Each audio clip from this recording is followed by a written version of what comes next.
because we haven't seen it shift that far. Okay. So it's a pretty, at 30 degrees, it's a fairly big shift off in this sort of size of a race course. Right.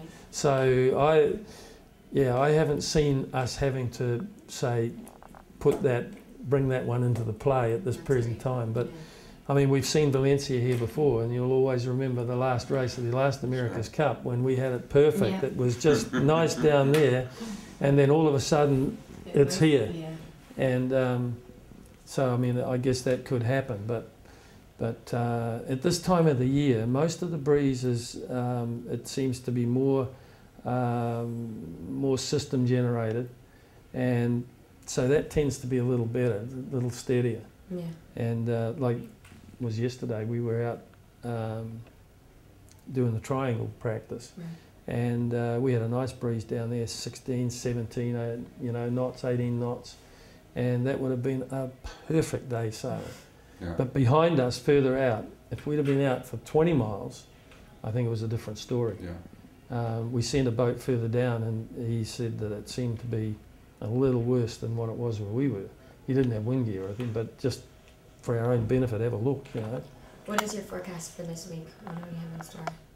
Well, I'm only focused on tomorrow at the present time, and the forecast this morning was looking like some light overnight breeze left over in the very early morning, which was probably quite flaky, and moving off into the south and maybe even to the southeast, which could develop into maybe up to 12 to 14 knots. Now, if we get that, hey, we've got a real good race day. If we can get It's not that. going to last long either. The race will go pretty quickly, wouldn't it? Well, it does. If you get, well, we've actually had one race. So I can tell you that we had, I think, they were coming back to us in 9 knots of breeze, and they took 2 hours and 31 minutes, I think it was. To cover 40 miles. To cover the 40 miles. 18 knots or so BMG, something like that. Just trucking. So I mean, I think it's an exciting concept, these boats, I think that's really what we've seen, and we've said it for a while now, is at least in the United States, where no one has paid attention to the America's Cup in a long time. And the last time, the TV company that was broadcasting it lost their ass because nobody watched it. But in the United States, there's already been more press and more interest in this one than in a decade. And it's phenomenal to watch. And I think, I don't know, is there something for the future? Everyone seems to want to go back to monohull. Is this something that really could work in the long run? I don't know. I mean, I think the boats are exciting. And I really take my hat off to the people who have designed these boats and built them and are now sailing them. The engineers and the designers and even the sailors and the builders. It's technology which has gone way forward.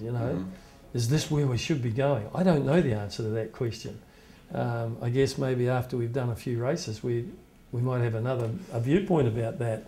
But yeah, it's cutting edge technology, and it's going to be real exciting to watch it.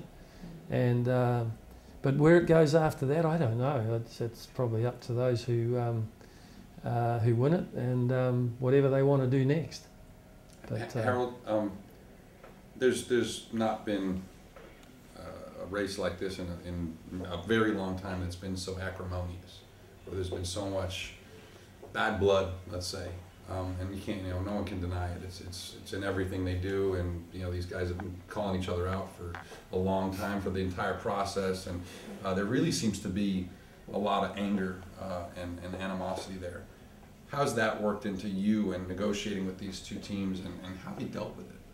Well, I just try and put that to one side, and when I talk to Brad Russell or even Ernesto or whoever it is, I put that aside. I mean, at the end of the day, all of us in some way or another have either worked together before, or we've all been mates for years or whatever. We're all on different sides of the fence right now. We've all got jobs to do, and come the end of that, we'll probably all get back together again and it'll be fine. But I have not let that try and inhibit me at all. And I know it's there, I've seen it, I've read about it, but just for me, I've got this job to do, and that's it. And I'll give it the best shot I can.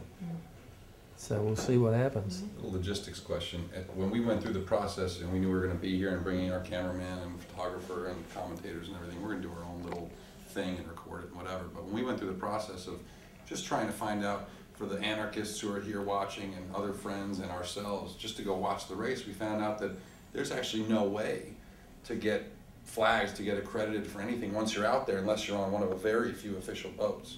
That's bizarre, and we've never seen anything like that at any event. What's behind that, and you know, how can all the, because I know there are 40, 50 guys going out just to watch, 40 boats going out to watch. How are they going to be able to see some of this action? I think the first thing to tell the people out there is that there are some pretty strong Spanish maritime laws about the usage of boats and their certifications, and we've been a little bit taken aback on what's had to happen. And as an example, all the ribs that we're using, which are unsinkable, are carrying life rafts. Mm-hmm. There's one guy on the boat, but we've got to carry a life raft because we're going outside 6 miles. And any boat, any vessel which has been registered to us to take a flag will only get the flag if the Captain Maritimo has signed it off.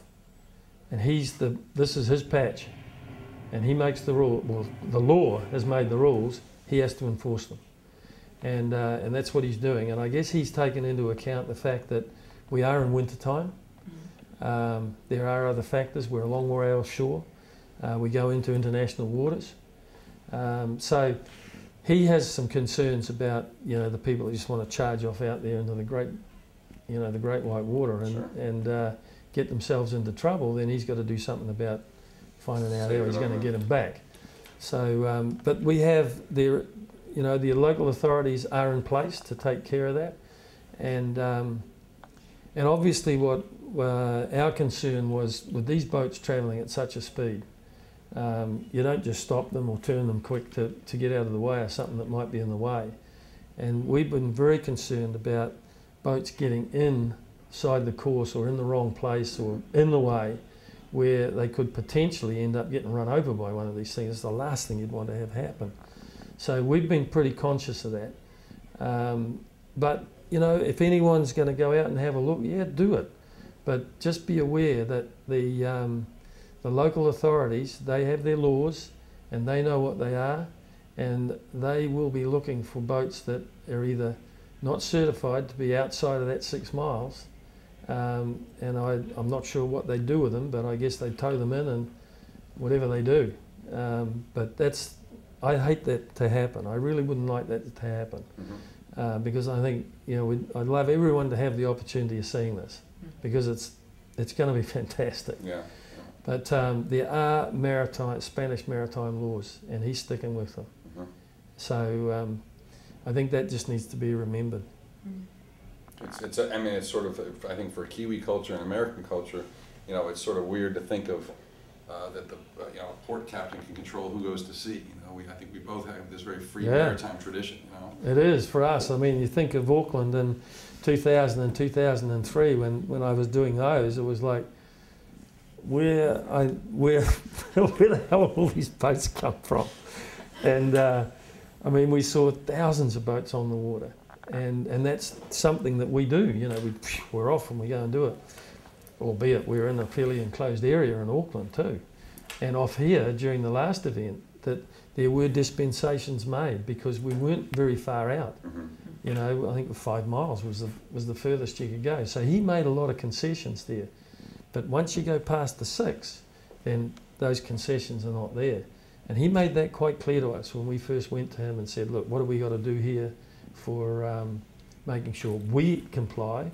And then what about spectators and official boats and things like that? What do we have to do? Mm-hmm. It was very clear. And the Royal Decree spells it out very clearly. And so that's what's happened. And I know, as you say, that, you know, our culture is a little bit different and find that difficult, but we're in Spain. Yeah. We're not in Auckland, or we're not in the United States somewhere. Yeah. What do you think about running these races in Spain? What do you think about the environment for racing compared to